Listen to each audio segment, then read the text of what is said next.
TVT au cœur de l'information.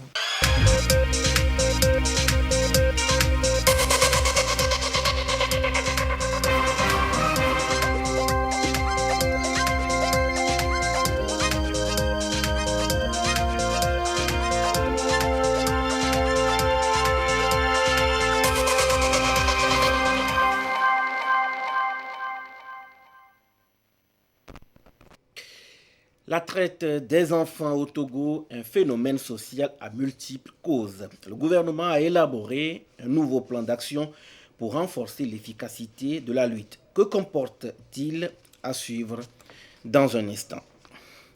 Les usagers du tronçon Kanté-Tandoir vont bientôt le pratiquer sans poussière ni de poule. Les travaux avancent plus de 80% d'exécution. C'est suite aux instructions données par la chef du gouvernement, Victoire Tomiga Dogbe. 9 maisons de justice sont créées à travers le territoire. Le gouvernement s'engage pour un accès facile à la justice. Ces maisons de justice ont pour mission de faciliter la médiation et la conciliation pour résoudre des conflits dans les localités. Et vous en saurez davantage tout à l'heure. Voilà pour le sommaire. Où que vous soyez, vous êtes en direct sur la télévision togolaise. Bonsoir, bienvenue dans cette édition. Ils sont sans défense. Ils sont des êtres vulnérables et donc ont besoin de beaucoup d'attention. Les enfants et leur bien-être préoccupent le gouvernement qui d'ailleurs a élaboré le plan national de lutte contre les pires formes de travail des enfants. Le document va être vulgarisé sur toute l'étendue du territoire. Jeanne Bamazé, Issaka Arona et Marie-Ange Bida. 3 mois pour disséminer le plan d'action national de lutte contre les pires formes de travail des enfants. C'est le défi que s'est lancé le ministère en charge du travail à travers cette campagne nationale de dissémination. Les spécialistes de la question partagent ici le contenu du document ainsi que l'arrêté ministériel 1556 du 22 mai 2020 avec les acteurs de Lomé. Cette campagne de vulgarisation se fera à Lomé et dans les 5 régions du pays. Donc, elle consistera à faire des émissions radio, télévisées, pour parler de ce que nous mettons sous le vocable de pires formes de travail des enfants, des types de travaux que nous considérons comme dangereux, donc interdits aux enfants, les secteurs d'activité dans lesquels ces types de travaux sont identifiés, et au niveau des différentes localités du pays, où est-ce que nous pouvons identifier ou trouver ces types de travail. Et la campagne vise à faire adhérer toutes les couches sociales aux efforts du gouvernement et ses partenaires dans la promotion des droits de l'enfant au Togo. La prévention de certaines formes de travail des enfants, c'est quelque chose qu'on partage. On a au Togo aujourd'hui, comme vous le savez, presque la moitié des enfants sont économiquement occupés et parmi ces enfants, il y a environ un tiers qui font des activités qui sont dangereuses pour leur bien-être. Donc je pense qu'ici, on montre notre engagement pour s'attaquer conjointement à ces problèmes de travail des enfants. Le plan d'action national de lutte contre les pires formes de travail des enfants a été révisé en février 2020 dans le souci d'adapter la lutte face à l'apparition de nouvelles formes de travail. Dès lors, certains dits dangereux restent interdits aux enfants au Togo. Et pour des raisons souvent inavouées, des enfants sont employés dans des activités au profit d'autres individus et dans des conditions déplorables. Le phénomène n'est pas sans conséquence sur ces êtres fragiles. Le gouvernement ne lésine pas sur les moyens pour combattre le mal. Issaka Aruna et Marie-Ange Bida.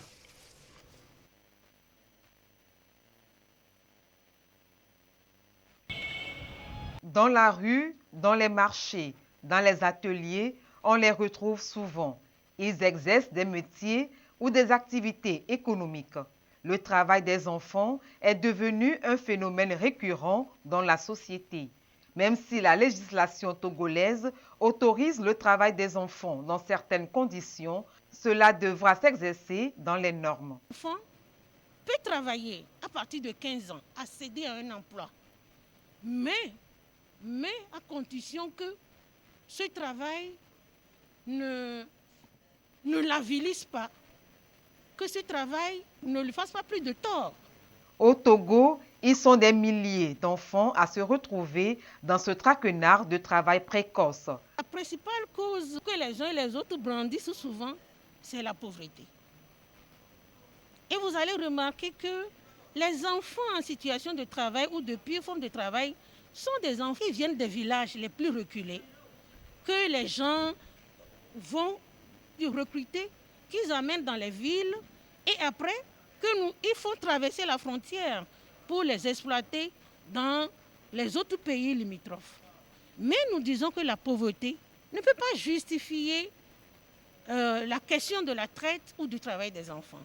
En 2019, les centres de réinsertion ont accueilli près de 800 enfants en situation de travail précoce.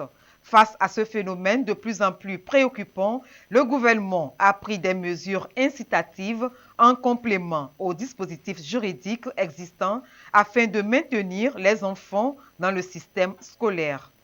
La place pour moi de l'enfant est auprès de ses parents et à l'école. Je crois que le chef de l'État a pris une initiative qui est louable. La première même, c'est de rendre l'éducation gratuite dans les écoles primaires publiques. Aujourd'hui, plusieurs parents ont compris la nécessité d'envoyer leurs enfants à l'école. Ensuite, il y a les cantines scolaires qu'on a instaurées qui permettent aujourd'hui aux enfants d'être maintenus à l'école. Avec les cantines scolaires, je crois qu'il y a eu une promotion de l'éducation et un maintien des enfants à l'école.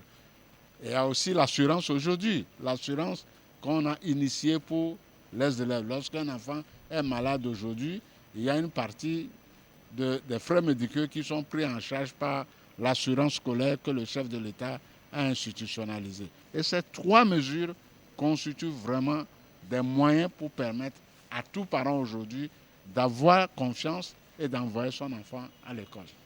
Ce progrès dans la lutte contre le travail des enfants reste un défi commun. En 2021, déclaré Année internationale de l'élimination du travail des enfants par les Nations Unies.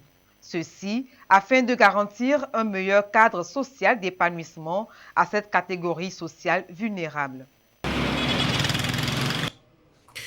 Lutte contre le coronavirus, on ne le dira jamais assez, la pandémie gagne du terrain et le nombre de contaminations connaît une ascension fulgurante ces derniers temps. Le respect des mesures barrières reste le seul salut. À Sotoubois, la sensibilisation se poursuit. Désiré alors une précision. Nul ne peut rester les bras croisés. Regardez la courbe en progression de Covid-19. Le gouvernement togolais joue activement sa part sur le terrain. Les comités de veille interpellés, celui de Sotoubois en alerte. C'est vendredi, jour du grand marché de la ville. Il y a beaucoup d'affluence. Vendeurs et acheteurs viennent de tous les horizons. Moment bien choisi par le comité de veille et celui de riposte au niveau préfectoral pour recadrer les uns et les autres dans le respect strict des mesures barrières. Les cas sont en train d'augmenter tous les jours, on ne comprend pas. Il faut qu'on respecte les mesures barrières. Ici, c'est le marché de Sotoubois. Le comité nous est en train de sensibiliser. Depuis janvier, l'évolution de la pandémie est inquiétante. Les cas positifs enregistrés chaque jour est en hausse. Situation qui doit amener les populations à redoubler de vigilance. Je venais pour juste acheter à manger, en oubliant aussi mon cachinet. Et voilà les autorités qui sont arrivées, en sensibilisant les gens. Et du coup, je me suis senti un peu mal à l'aise par rapport au fait que je ne porte pas le cachinet. Et voilà, avec leur aide, ils vont faire un cachinet que ça m'a beaucoup fait plaisir. Et par rapport au cas de maladies qui augmentent ces derniers temps, je pense que c'est une bonne initiative de la part de nos autorités de faire ce geste pour la population de Sotoubois pour éradiquer cette pandémie qui est la Covid. L'exemple de la jeunesse a beaucoup de prudence. Beaucoup de prudence et à respecter les mesures barrières, laver les mains, le port de cachinet et surtout la distanciation. Les mesures barrières, les gens ne veulent plus respecter. Selon les autres, c'est que le corona est fini. Nous les ramenons à la raison pour leur dire que le corona commence maintenant à s'enflammer. Et vu l'allure, tout le monde n'a qu'à mettre la main à la pâte. Il y a de l'eau qu'on a déposée pour qu'on puisse laver les mains avant de rentrer. Si tout le monde respectait ça avec les cachinets, nous sommes sûrs que chez nous à Sotoubois aussi, nous allons sortir sains et saufs. Outre les marchés, la sensibilisation doit être intensifiée aussi ailleurs. La lutte contre le coronavirus doit passer par nous les jeunes. Si une apprentie couturière, je dois respecter les mesures barrières. Nous sommes dans une situation dangereuse. On doit doubler de vigilance. Moi, je suis conducteur de taxi-moto à Saut-du-Bois.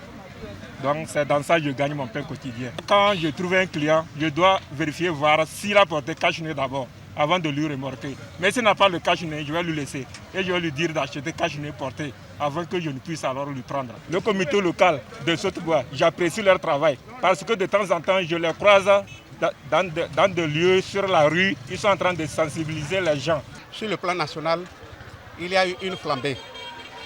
Dans le Grand Lomé, l'intérieur n'est pas du reste. Nous avons connu également une flambée ici. Parce qu'à un moment, les gens ont banalisé le port de masque, ont banalisé les autres gestes barrières pour éviter la Covid. Il faut les réveiller. Prochainement, d'autres vaccins viendront pour le reste de la population.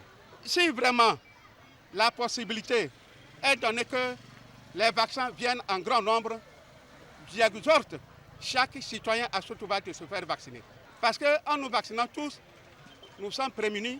Le vaccin, c'est pour le bien. Si les autorités ont jugé bon ce vaccin, je pense que nous, notre devoir, c'est d'accompagner les autorités à ce qu'on se vaccine. La vaccination et le respect strict des mesures barrières permettront de lutter efficacement contre le virus virulent qui continue de semer la désolation. Et à ce jour, la situation de la pandémie se présente au Togo comme suit. Le nombre de cas confirmés est de 9 955, 128 nouveaux cas depuis hier. Le nombre de personnes guéries est de 7 732, 33 nouveaux guéris depuis hier. Le nombre de cas actifs est donc de 2116 et le nombre de décès malheureusement de 107. Un tableau rendu public par le ministre en charge de la Santé, le professeur Moustapha Miji Yawa. Plusieurs personnes ont déjà reçu leur première dose du vaccin AstraZeneca. Le gouvernement a mis en place un système de suivi des effets de la vaccination sur les personnes inoculées. Y a-t-il des effets secondaires déjà recensés? Direction d'Apaon, dans les savanes, pour en savoir davantage avec Chazimna Baga. Arrivé à la maison, si vous constatez que vous avez des vertiges, des céphalées, vous pouvez revenir au centre. À l'instar de cette dame, il existe dans tous les centres de vaccination contre le coronavirus des personnes chargées de traquer le moindre effet lié à cette inoculation. Il s'agit d'un vaste réseau de pharmacovigilance mis en place par le gouvernement sur toute l'étendue du territoire national afin de recenser et prendre en charge rapidement tout effet non désiré lié à la campagne de vaccination gratuite contre le coronavirus. La pharmacovigilance, c'est le fait de surveiller tout ce qui peut arriver à une personne après la vaccination.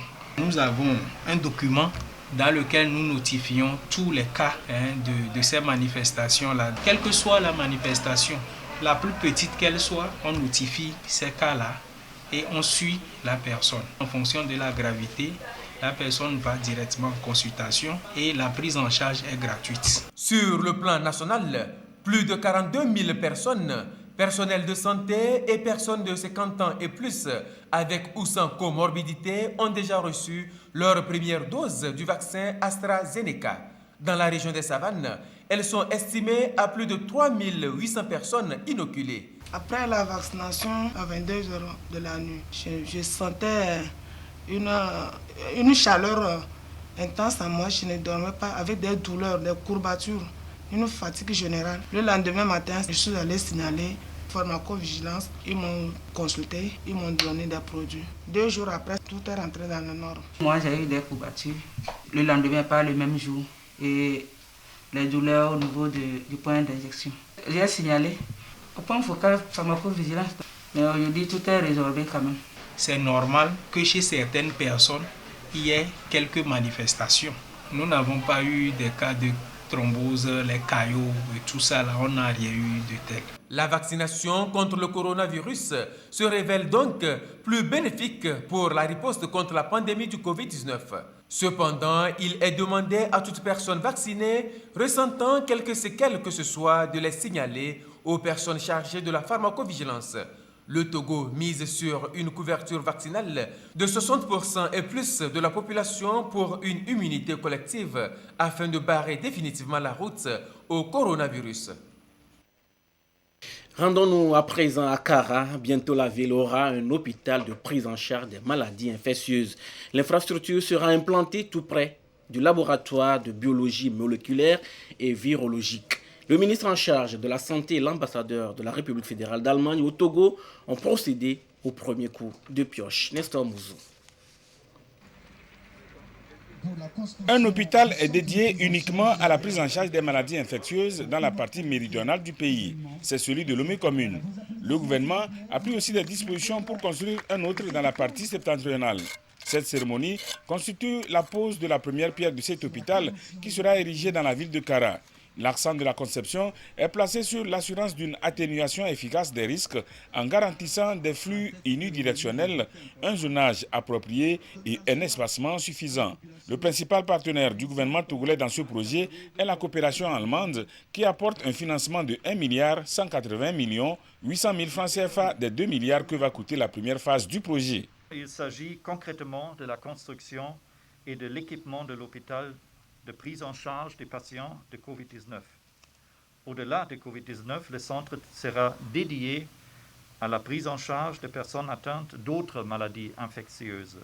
Aujourd'hui, c'est aussi l'occasion pour moi d'apprécier encore la bonne collaboration qui existe entre la KfW et l'administration togolaise, ainsi que la coopération entre la GZ et l'administration. Le centre qui sera construit à Kara aura 3 missions, la prise en charge des malades, la formation ou l'enseignement et la recherche. C'est pour ces raisons-là, pour répondre à ces impératifs, que le centre sera doté de différents services. Les services de soins avec le triage, consultation, réanimation, hospitalisation. Les services d'aide au diagnostic, laboratoire et imagerie, de même que les explorations fonctionnelles. Et bien évidemment, toutes les autres entités nécessaires à un centre de ce genre allant jusqu'à la conservation des corps. Et le centre dont il est question est en parfaite adéquation avec notre plan national de développement sanitaire qui est un affluent du plan national de développement. Donc nous sommes très heureux de ce qui est en train d'être fait. Nous disons un grand merci à son Excellence, Monsieur l'ambassadeur d'Allemagne au Togo, et nous lui demandons de bien vouloir transmettre les remerciements du chef de l'État et du peuple togolais aux autorités de son pays.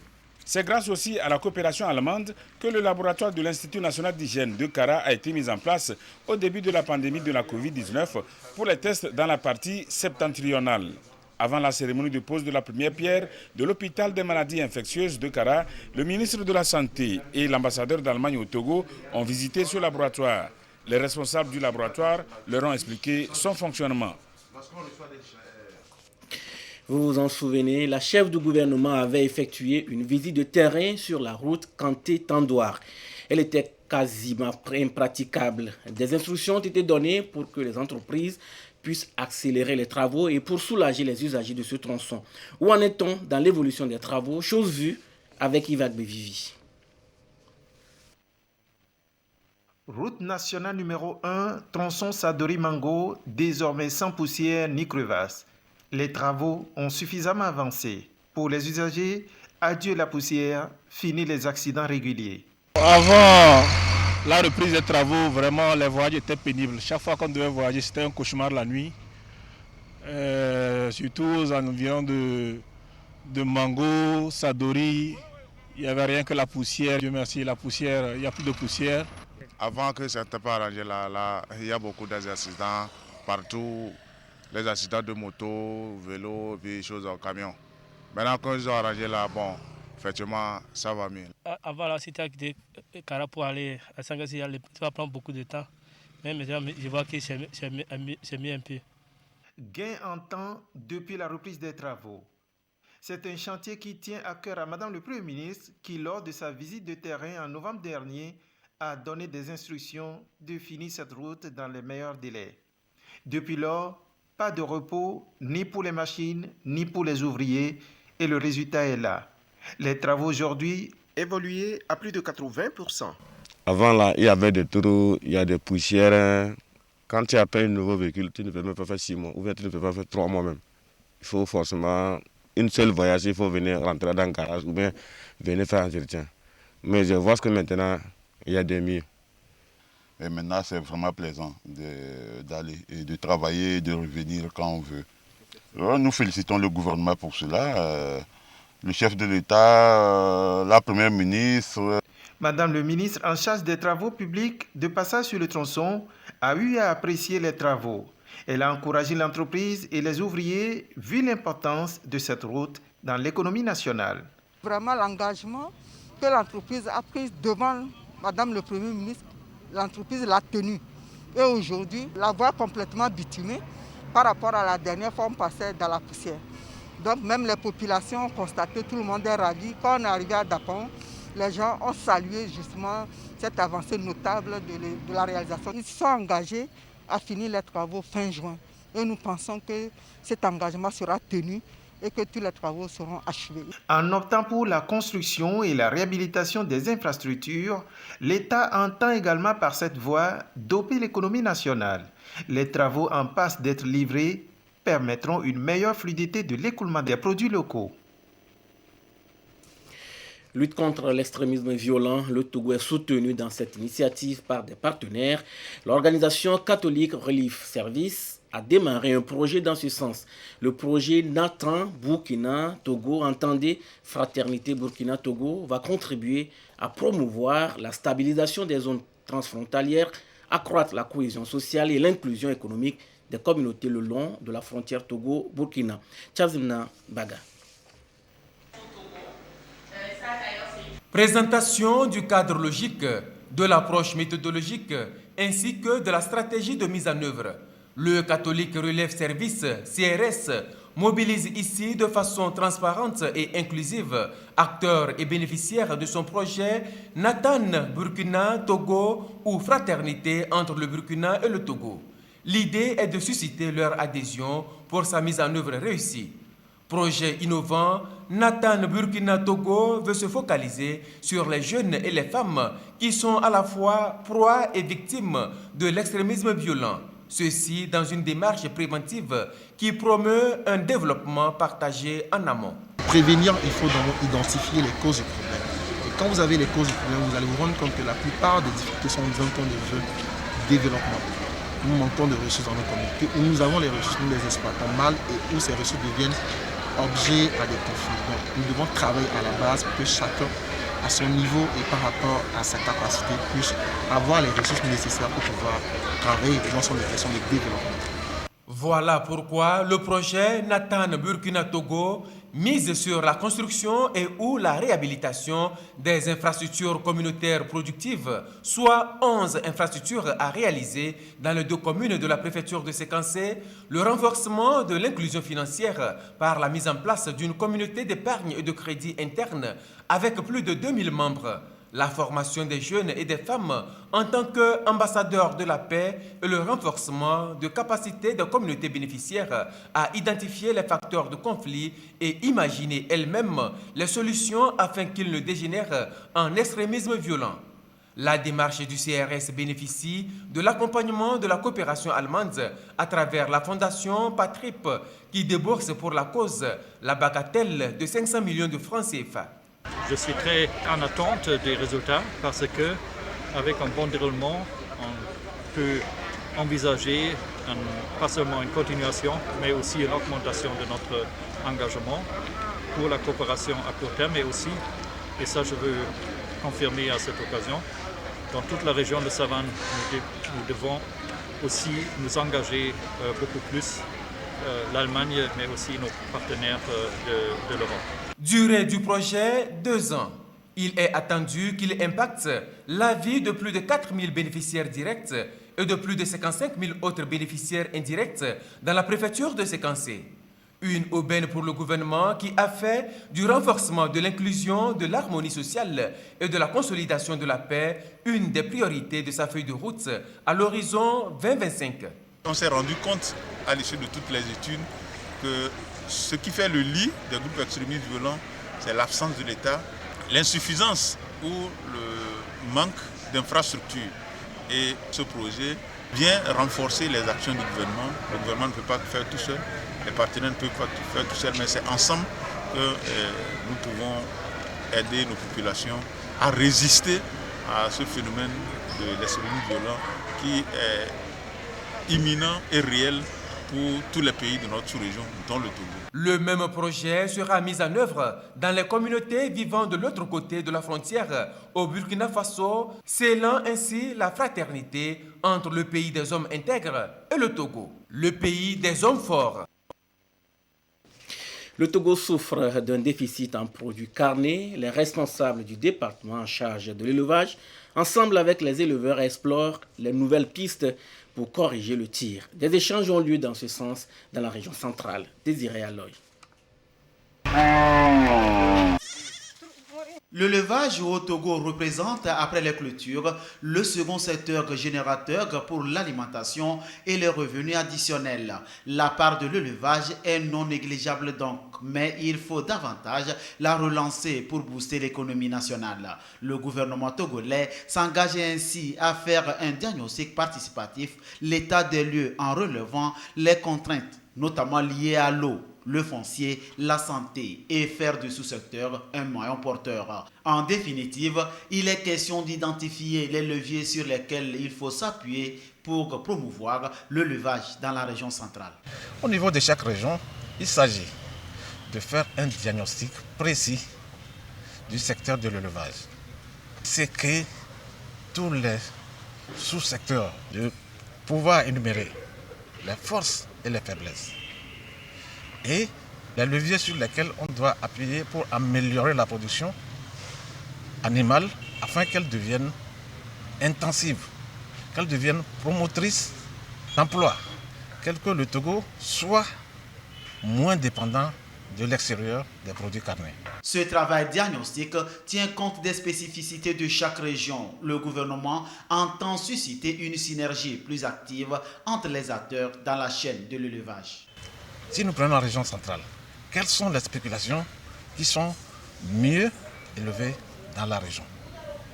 Les producteurs, les transformateurs et tous ceux qui font partie du maillon, ceux qui font partie de la chaîne de valeur, doivent nous définir, nous identifier toutes les problématiques pouvant nous amener à programmer un plan stratégique de relance de la production animale au niveau de la région centrale. Le Togo, chaque année, importe des produits carnés, de la volaille au gros bétail, en passant par le petit ruminant. Suivant la feuille de route 2025, l'État togolais veut faire du sous-secteur élevage une référence pour contribuer à la transformation structurelle de l'économie nationale par une croissance forte, durable et résiliente.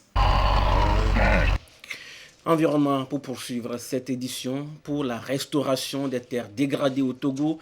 Une solution vient d'être trouvée. Il sera exécuté un projet dit de gestion semi-aride du Nord Togo. Des études ont montré que 4% des terres exploitables sont dégradées.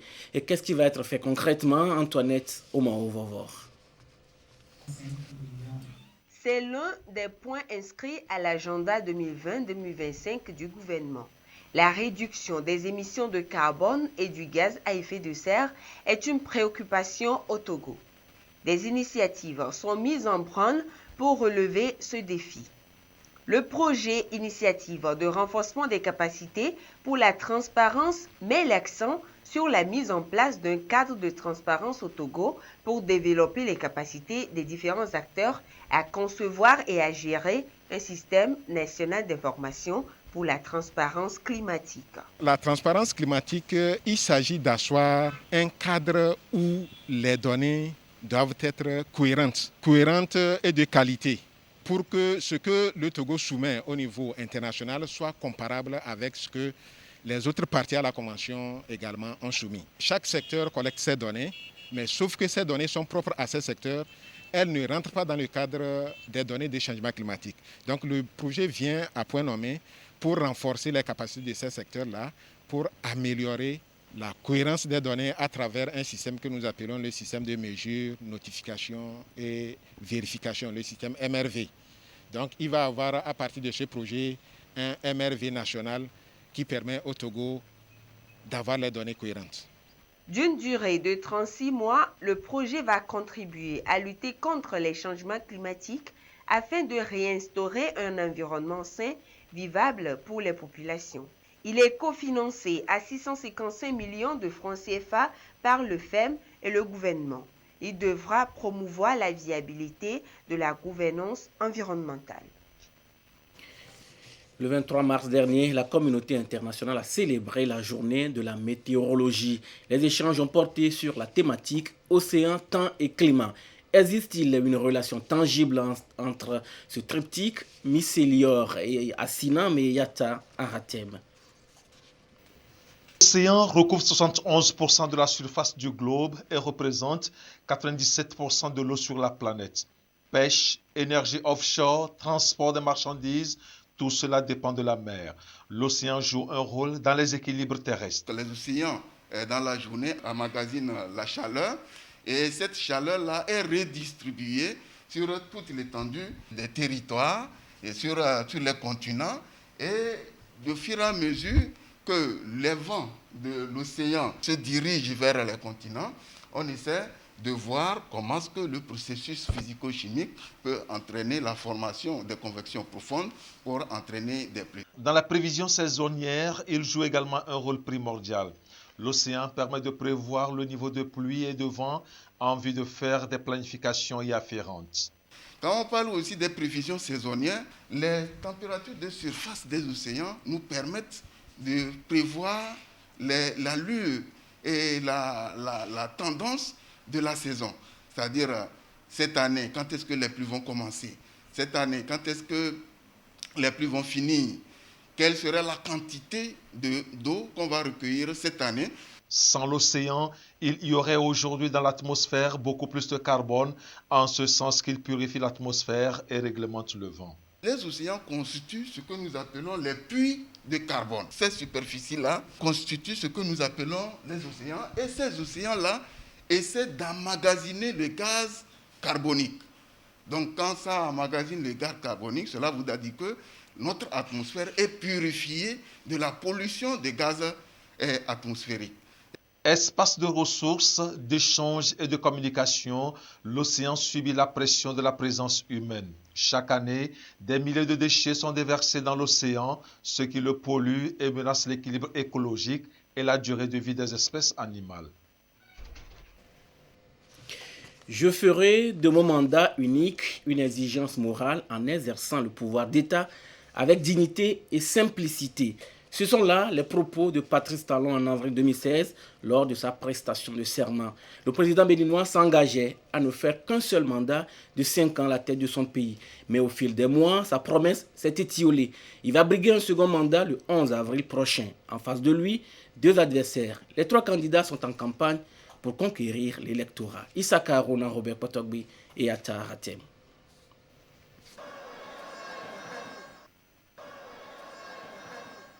Aussitôt ouverte, aussitôt démarrée, les candidats à la présidentielle du 11 avril 2021 au Bénin sont entrés en campagne électorale depuis le vendredi 26 mars. Durant 15 jours, les 3 candidats en lice et leurs colistiers iront à la conquête des voix avec leur projet de société. Ils solliciteront les suffrages des électeurs. Sur 20 candidatures au dépôt des dossiers, elles ne sont finalement que 3 à être validées par la Commission électorale nationale autonome Sénat. Il s'agit de la liste du président sortant Patrice Talon Talata, de celle de l'opposant Corentin Kohoué Agossa et de celle d'Alassane Soumano Hunkwe. À l'ouverture des hostilités, le président de la Sénat, Emmanuel Tiando, a invité tous les candidats à une campagne apaisée et surtout au respect des mesures barrières. Plus de 4 millions de Béninois auront droit de vote. Au premier jour, c'est avec les étudiants que le duo Talon Talata a ouvert sa campagne au Palais des Congrès de Cotonou. Le chef de l'État sortant et sa colistière, Mariam Tchabi Talata, ont présenté leur programme de société pour le quinquennat 2021-2026. Pour sa part, le FCBE du duo Soumano Hunkwe a choisi la commune de Djougou pour démarrer son opération de charme. À peine la campagne ouverte, l'opposant Corentin Kohoué et son vice Agossa du parti Restaurant la Confiance critiquent le président sortant. Ils appellent l'opposition à contrer le président Talon qu'ils accusent de dérive autoritaire. La campagne électorale prendra fin le 9 avril et le scrutin aura lieu le 11 avril pour le premier tour. La nouveauté dans cette élection, c'est l'instauration du vice-candidat et du système de parrainage recommandé par la révision constitutionnelle de 2019. Au Bénin, les candidats à la présidentielle doivent obtenir le parrainage selon la nouvelle constitution d'au moins 10% des députés et des maires. Une disposition décriée par une partie de l'opposition qui dénonce les manœuvres du président Talon pour écarter les vrais adversaires pour mieux s'assurer une victoire sans effort. Retour au Togo, Nounia Togocom et Lamessin Timoni, et deux projets lancés par le groupe Togocom. Togocom a couronné cette initiative par un don fait au ministère des Enseignements primaires, secondaires, techniques et de l'artisanat. Edwige Atakwa Bassambi et Sonia Amenikpo. Le groupe Togocom et la Fondation Action unissent leurs forces pour des actions caritatives. Ils portent ensemble désormais les projets Nounia Togocom et Lamessin Timoni. Le premier programme a pour objectif d'améliorer l'environnement éducatif dans les zones où les enfants ont un accès limité à l'éducation à cause du déficit des infrastructures. Le second s'est donné pour mission de contribuer à l'amélioration du cadre de vie des populations, surtout des jeunes, avec à la clé la promotion de la pratique sportive. Je voudrais très sincèrement remercier la Fondation Action et Togocom pour leur élan de générosité et de solidarité à l'endroit des secteurs éducatifs et sportifs togolais. La présente cérémonie qui nous ressemble répond aux préoccupations et à l'agenda politique du gouvernement. En effet, les questions enseignantes, apprenantes et sportives restent la priorité des priorités en convoquant les engagements politiques et la feuille de route 2025 du gouvernement. La présente cérémonie, au-delà de votre générosité de cette matinée, constitue un partenariat agissant, puisque ce que nous avons entamé aujourd'hui sera sanctuarisé par un accord cadre qui va nous permettre de relever les défis conférés aux différents projets que vous avez. L'idée est d'avoir un impact régulier auprès des populations en situation de vulnérabilité et surtout les aider à se prendre en charge. On est vraiment très content en fait de pouvoir commencer à mettre en œuvre ces programmes ici au Togo. Et au fur et à mesure, donc on va s'appuyer donc sur les départements RSE de Togocom. On va apprendre à connaître les besoins du pays, à voir. Donc là, on a déjà effectivement signé une convention cadre avec le ministère des Enseignements primaires, secondaires, techniques et de l'artisanat.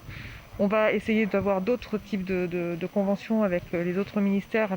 Nous sommes conscients qu'être opérateur national est une formidable opportunité, mais surtout une lourde responsabilité, et il nous tient à cœur d'exercer notre activité de manière responsable tout en ayant un impact positif sur l'ensemble de la population togolaise. Nous sommes convaincus que le secteur des télécoms peut contribuer au bien-être des populations en facilitant l'accès au savoir et aux nouvelles technologies d'information. Néanmoins, au-delà de l'aspect technique et commercial de notre activité, nous voulons, à travers notre politique de responsabilité sociétale, déployer des programmes durables au bénéfice des populations, et ceci sur l'ensemble du territoire. Pour joindre l'acte à la parole, les deux structures ont offert du matériel technique et didactique au ministère en charge des enseignements primaires et secondaires. Les deux programmes s'étendent sur une période de 5 ans. C'est pour ça qu'on va faire ça plus dans la bouche. Ce communiqué pour finir, la présidente de l'Assemblée nationale informe les honorables députés que la 4e séance plénière de la première session ordinaire de l'année aura lieu le mardi 30 mars 2021 à 9h au siège de l'Assemblée nationale. Un communiqué de la présidente de l'Assemblée nationale, Yawa Digbodi Tchegan. Voilà, ce sera tout pour aujourd'hui. Merci de nous avoir suivis. Restez avec nous sur la TVT. Gardez toujours le sourire, quoi qu'il arrive. Excellente nuit à tous.